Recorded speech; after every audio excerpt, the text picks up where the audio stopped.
బంగ్లాదేశ్లో హిందువులపై జరుగుతున్న దాడులను అరికట్టాలని సిర్పూర్ శాసన సభ్యులు డాక్టర్ పాల్వాయి హరీష్ బాబు డిమాండ్ చేశారు. బంగ్లాదేశ్లో హిందువులపై జరుగుతున్న దాడులకు నిరసనగా హిందూ ఐక్యవేదిక ఆధ్వర్యంలో శుక్రవారం కాగజ్ నగర్ పట్టణంలోని రాజీవ్ గాంధీ కూడలి నుండి మార్కెట్ మీదుగా బంగ్లాదేశ్లో హిందువులపై జరుగుతున్న దాడులకు వ్యతిరేకంగా ర్యాలీ నిర్వహించారు. ఈ సందర్భంగా వారు మాట్లాడుతూ ద్వారా ఇచ్చిన బంధు పిలుపు సంపూర్ణంగా విజయవంతమైంది.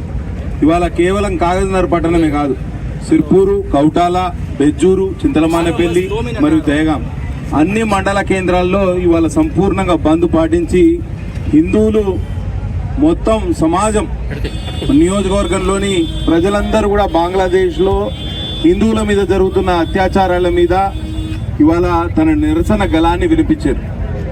చాలా దారుణమైన విషయం. బంగ్లాదేశ్లో కేవలం హిందువులను, మిగతా జైనులను, క్రిస్టియన్లను, మైనారిటీలను టార్గెట్ చేసి ఇవాళ వాళ్ళ మీద అత్యాచారాలు, వాళ్ళ మీద దాడులు, వాళ్ళ మాన ప్రాణాలకు రక్షణ లేని పరిస్థితి, ఇవాళ వాళ్ళను దేశం నుంచి వెళ్ళగొట్టే కుట్ర కూడా జరుగుతుంది. గతంలో 1971 ప్రాంతంలో కూడా అటువంటి దుందుడుకు చర్యలే జరిగినాయి. ఇవాళ మళ్ళీ అదే పునరావృతం అవుతుంది.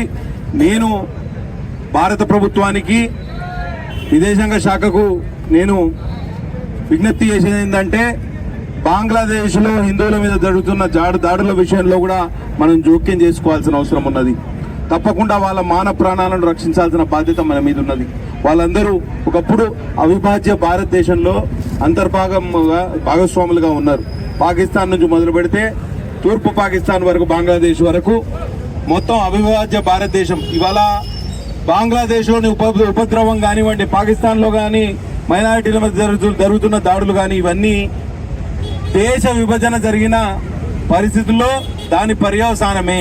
దేశ విభజన జరగకపోతే ఇవాళ ఇటువంటి విపత్కర పరిస్థితి ఉత్పన్నమయ్యేదే కాదు. కాబట్టి మనం మొన్ననే 14 ఆగస్టు నాడు దేశ విభజన స్మారక దినం జరుపుకొని ఆ రోజు జరిగిన గాయాలను గుర్తు చేసుకున్నాం. భవిష్యత్తులో అటువంటి చర్యలు మళ్ళీ జరగద్దు అని. అవునా? మళ్ళా అటువంటి పరిస్థితుల్లో ఇవాళ బంగ్లాదేశ్లోని హిందువుల మీద, మైనారిటీల మీద, క్రిస్టియన్ల మీద, జైనుల మీద పెద్ద ఎత్తున దాడులు జరుగుతున్నాయి. మందిరాలను కూలగొడుతున్నారు. అక్కడ ఉన్న ఇస్కాన్ టెంపుల్ 1971లో ఎప్పుడైతే బంగ్లాదేశ్ లిబరేషన్ వార్ జరిగిందో అక్కడ 2 లక్షల మందికి నిరాశ్రయులకు ఆ రోజు ఆశ్రయం కల్పించింది. 2 లక్షల మందికి ఆ రోజు తిండి పెట్టింది, అన్నదానం చేసిన మందిరాన్ని ఇవాళ ధ్వంసం చేశారంటే ఇవాళ ఎంత దారుణమైన పరిస్థితి ఉన్నదో ఒకసారి ఆలోచన చేయాలి.